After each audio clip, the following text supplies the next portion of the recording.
आप सभी को मेरा प्रणाम, नमस्कार, धन्यंकार जी।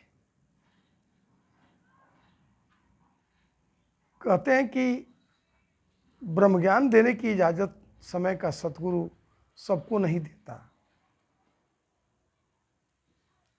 इसका क्या कारण है? इसके बहुत सारे कारण हैं।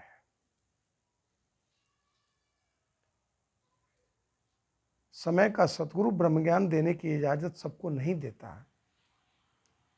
इसके बहुत सारे कारण मैं एक उदाहरण देकर आपके चरणों में समर्पित करना चाहता हूँ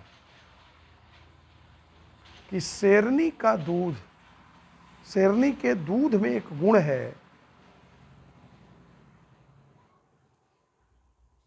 कि अगर मिट्टी के बर्तन में रख दो, मिट्टी के पात्र में रख दो तो सूख जाता है। चांदी के बर्तन में रखो, पात्र में रखो तो चांदी दो भाग में फट जाता है। सोने के पात्र में अगर शेरनी के दूध को रखा जाए तो न घटता है न बढ़ता है, वो टिक जाता है। सोने की पात्र उसे संभाल लेता है। कहते कि जब हम सतगुरु के सन्मुख जाते हैं, सतगुरु के सन्मुख बैठते हैं, सतगुरु की साध संगत के बीच बैठते हैं, तो सतगुरु ऐसा जौहरी है जो हीरे की पहचान करता है, तराशता है हीरे को। कहते कि जब हम सतगुरु के सन्मुख जाते हैं तो हम कच्चे मिट्टी के पात्र की तरह होते हैं। अगर उसमें ब्रह्म ज्ञान उस मिट्टी के पात्र में कोई रख दे तो वो सूख जाता है। अगर चांदी के पात्र में रख दे तो वो फट जाता है, डोल ड्रम की स्थिति में, ना इधर का रहता ना उधर का रहता है। कहते ना, और सोने के पात्र में अगर रखा जाए तो फिर वो टिक जाता है, वो ठहर जाता है। तो ये सतगुरु जानता है। हम मिट्टी के पात्र होते हैं तो मिट्टी से चांदी बनाता है, चांदी से फिर सोना बनाता है। जब हमारी पात्रता हो जाती है तो वो धीरे से ब्रह्म ज्ञान रख देता है। और अगर हम ब्रह्म ज्ञान हमें इजाज़त दे दे तो अभी हमारी पहचान, हमारी वो क्षमता नहीं कि हम मिट्टी के पात्र को पहचाने, चांदी के पात्र को पहचाने, या मिट्टी से चांदी बनाएं, चांदी से फिर सोना बनाएं। इसलिए सतगुरु इजाज़त नहीं देता सबको ब्रह्म ज्ञान देने के लिए। जिस दिन हम परिपक्व हो जाते हैं, कहते हैं ना कि बैठ सुनार के दुकानों में कोई गहने नहीं बना सकता, शिष्य यदि हो जाए मनीटर तो शिक्षक नहीं कहला सकता।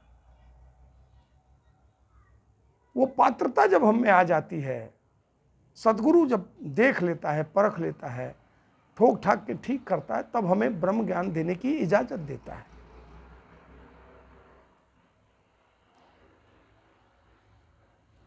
ऐसे भी सतगुरु इतना सामर्थ्यवान होता है,